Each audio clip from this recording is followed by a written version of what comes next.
G'day, everybody. 19th of March, and it's a Sunday, last day of the weekend. Hope you're having a good one. It's overcast and grey here in Les Abdelong, but everything's pretty good, and it seems to be all quiet on the home front for the GGR right now, but some interesting things happening with the weather and so on. So we will talk about that on Windy this time if all goes well. So the other thing I'd say is later today, I'm going to actually do the question and answers.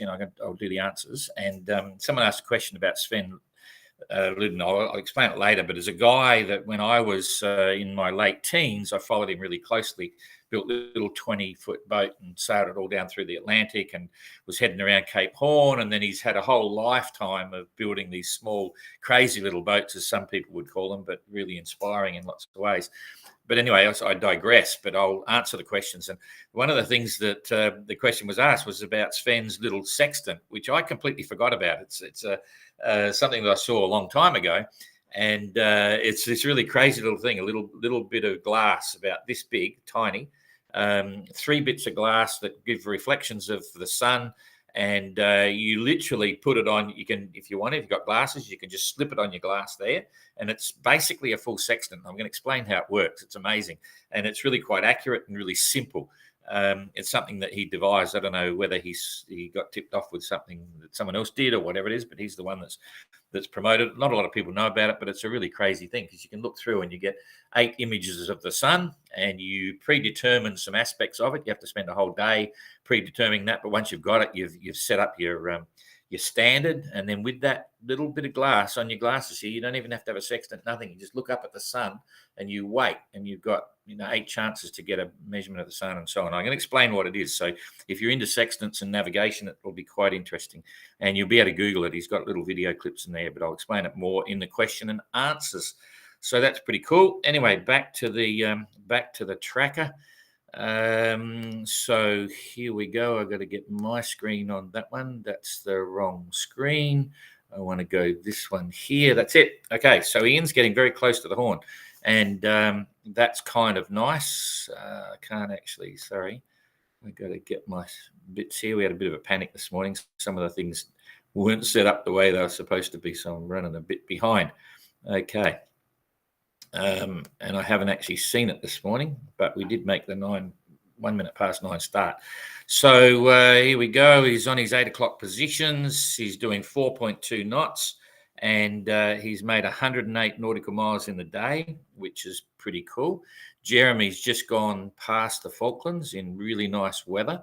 So it's been windy for him for a few days. It'll be wet and cold, but no complaints because he's made pretty good time. Now, the distances, that's probably the most interesting right now for Ian to see how he's tracking. The wind is building up. He's got a bit of breeze, and we'll be giving him a weather forecast today. 350 miles to go. So that's going to be probably 2.5, 3 days, and he'll be around. So that's kind of nice. And now if we come back on that, I'll get rid of the leaderboard for the moment, come back one size so we can see what's coming with the weather for Ian. Hit that one, and away we go. So here we come. Yeah, Jeremy's looking okay. It's coming from the north, so he'll bear away more to the east there. And Ian's got the same southwesterly, up and down a bit, but that's 30 knots, gusting 40, probably 5 meter seas. We'll have a look at the seas, maybe 6 even, because the wind's been coming from that direction for quite some time. Yeah, it's more than 6, but we'll have a look at that on Windy as well at the moment. There's the colour scale. So he's in here. He's got 6 to 7 meter seas. So maybe 6 because it's not blowing as hard yet, but it's going to start blowing and everything's going to get a bit bigger. So we'll just have a look at the currents while it's there as well. They're all usually going in the same direction. Yes, you can see flowing along. It's quite a big current there that people tend to forget about right on the Cape Horn, but it pushes you in the right direction because the wind is forever going that way.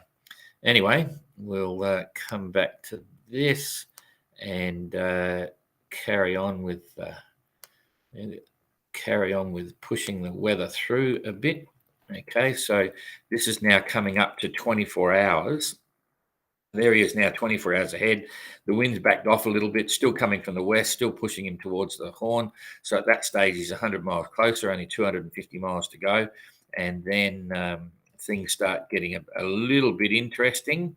So here we are. This is nearly 2 days ahead, exactly the same as yesterday. So I'm right on, hang on, there it is, 2 days. So in 2 days, Ian's going to be a couple of 100 miles ahead.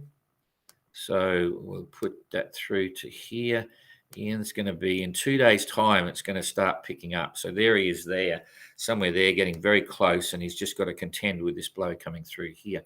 Now, what I'm going to do is right at that point, I've got to come back to Be Live, and I'm now going to put Windy on. Boom, which should come up. Yep, there's Windy. Now I've got to go to Windy here. Okay, and so this is Cape Horn right now. Okay, so that's the weather we've got at the moment, and we'll come through. I'm just going to bounce it through. You can probably see what I'm doing here. I'm coming into 9 o'clock on Monday, so there's 24 hours, and then this is the one that's coming through. So I'll bring it up to, okay, so that's 2 days from now, and this is around about where Ian is going to be. This is forecast wind strength. Oh, he'll probably be around about there. So you can watch this, okay, and it'll give you an idea. Now, wind gusts at that time got 28 knots, gusting 37, but there's a fair bit around him, right? So if I just push that over there, you got 45 knot gusts over the other side, and yeah, it's not as big as we might have thought, but nonetheless, if he's around about there, sea state, this is 24 hours from now before it starts to blow, 5 meters sea, so it's just it's a blow. It's not a big storm at that point, and pretty reasonable. But then as we push this through every hour, this is wind strength. It's going to blow, it's not too bad, 35, maybe not even that. So, and wind gusts at that point up around 45. So he should be able to handle that. There's some extreme stuff close in the coast where it's squashing up. So if anything, I think his timing's okay because he's not going to be there at that stage. He's, it's wind gust 56 knots, but he's probably going to be around about there. So that's on the 21st at 1700, 1920, 20, 19, 20, 21. Yeah, this is in the afternoon. So, by the afternoon, it's starting to blow. Wind gusts are staying the same. And then, okay, so by then he's getting close. He's going to be around here. I think he'll probably start to hook up. This blow like crazy just as he goes. I'm not going to tell him to slow down. I'll just give him the forecast. But you can see it's starting to bunch up there. But they're gusts, and sea state is around 6 meters. And if we look at the averages around there, it's all about 6 meters. That's pretty manageable. And there's a period of 10 seconds, so they're quite a long distance apart. So that's the frequency of the swells coming through is one swell every 10 seconds. And let's see if there's a secondary swell. Okay, secondary swell coming from the south. So way every 8 seconds, but it's only 1.9 meters. So it will be a little bit confusing.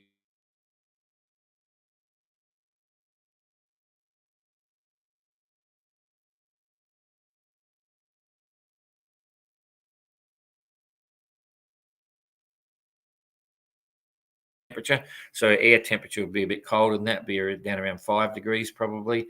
Currents, the same thing. You've got the currents exactly the same as what's on the YB tracker at the moment. Clouds, it's probably completely overcast. Yeah, it is 99%, so there's no clouds there. So he'll be going in on his dead reckoning position. He won't be able to get a sight, so he probably therefore won't come too close to the Horn. So that's coming through. Hang on a sec. We've now dropped it back here. We've got to come through to the 19th. We lost it when we went back to the scale there. It's changed it. So he's going to have wind in really close. So I think that explains that. Anyway, we'll put him on a forecast later today. And I'm going to go back to the tracker, which should be that one right there. So we got the tracker back.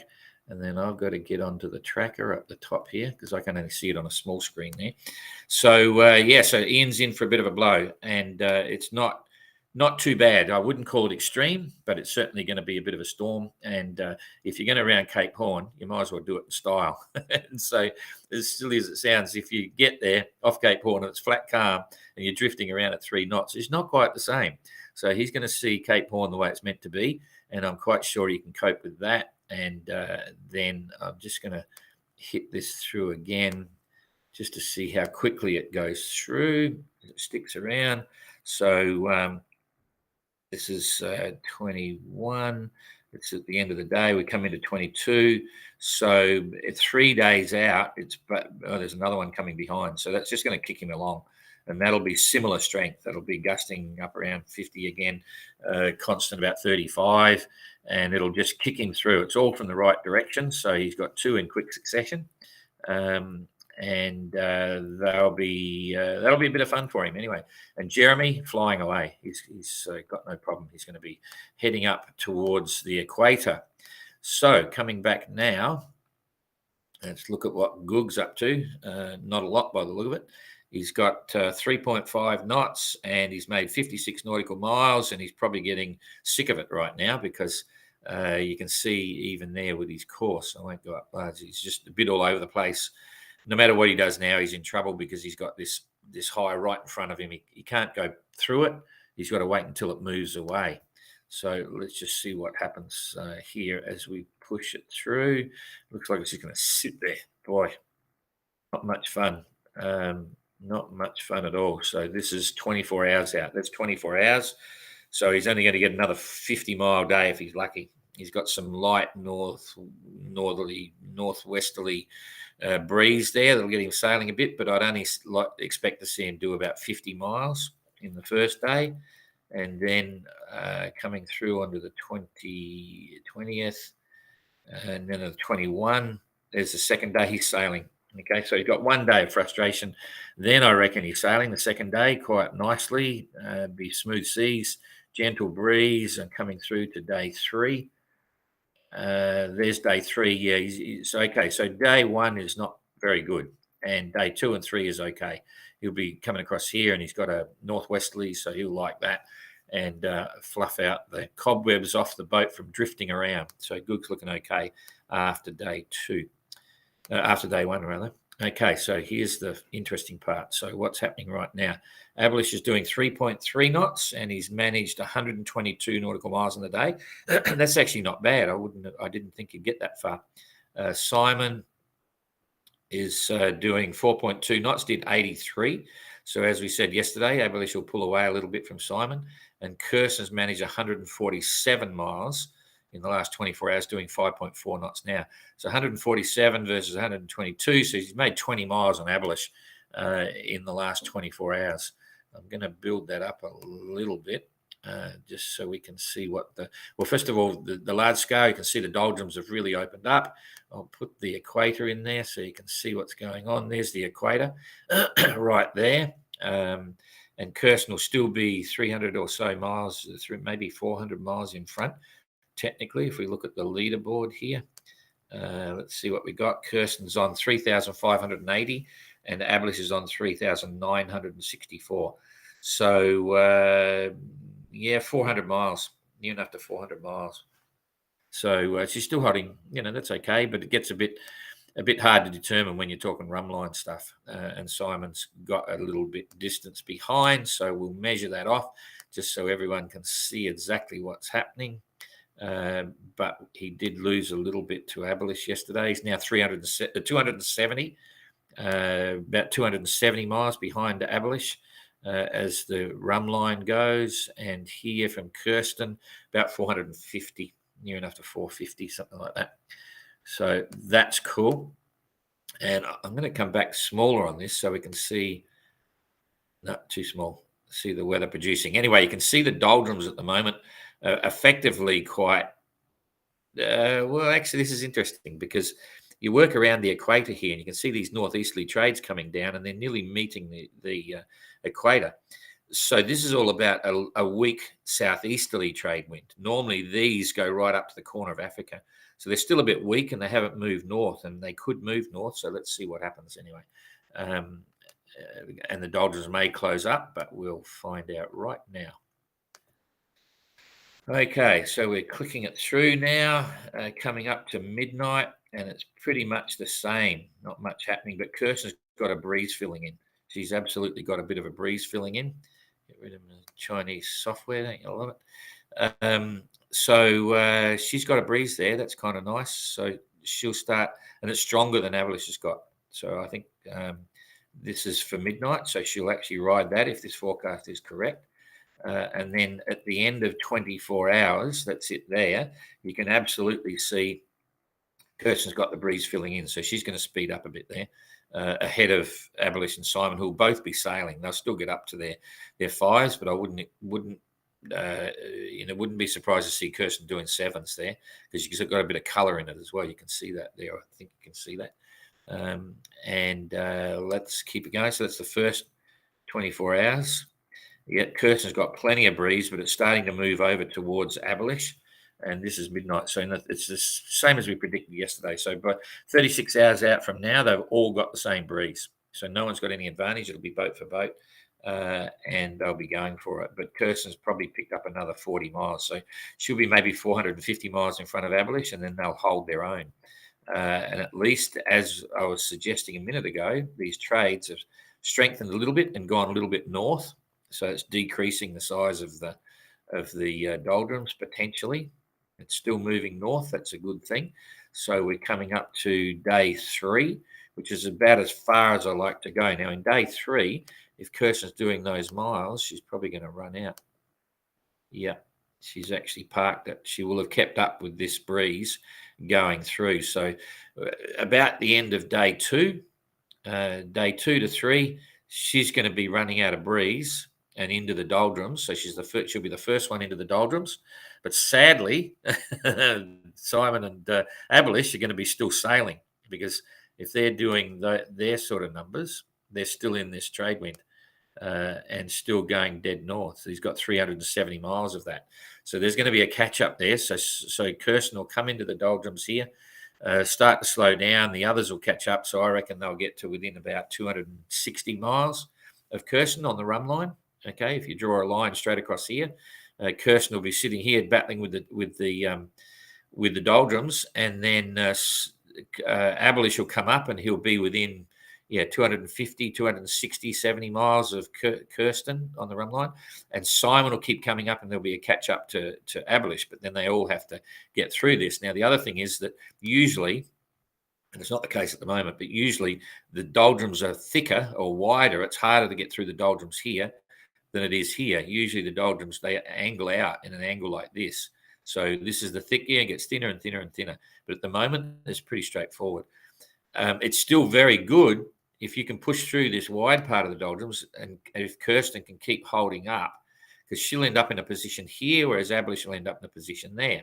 So you see then Kirsten's got the windward position, and she can use that to her advantage when she's cutting across the trade winds here, the northeasterlies. So in that sense, even though I would say Avalish's boat is faster going to windward and it's lighter and so on in these trades, Kirsten may hold that advantage a little bit because she's got the windward position. But whether it's enough for her to get her right the way up to the Azores, which is where she's got to get, this is where you got to get the next race, once you get through the doldrums, is to get your boat in a position up here on the Azores, and then you're out of these trades. It happens somewhere here, but that's what you're trying to do, and it's very uncomfortable sailing. It's banging and crashing into head seas, 2 meters, 2.5 meters, and you've got 20 knot headwinds, or, these has got yellow in there, so it's quite strong now. So it's 25, 28 knot headwinds, wet, horrible sailing. And you just got to hold up. And Avalish's boat, the Rustler, is definitely better at that than the Cape George 36. And then Simon, I reckon, will be even better than than Abolish. The Biscay 36 is good, but Simon's prepared his really well with good sales, so he will probably take a bit out of Abolish as well. So we've got a real boat race on our hands, and I think that's about all I can talk about for today. And if you're going to watch the Q&A, it'll probably be on in an hour or so here, and I'll use the same sort of system. So I hit that, and then we'll see you tomorrow. Thanks a lot. Have a good weekend.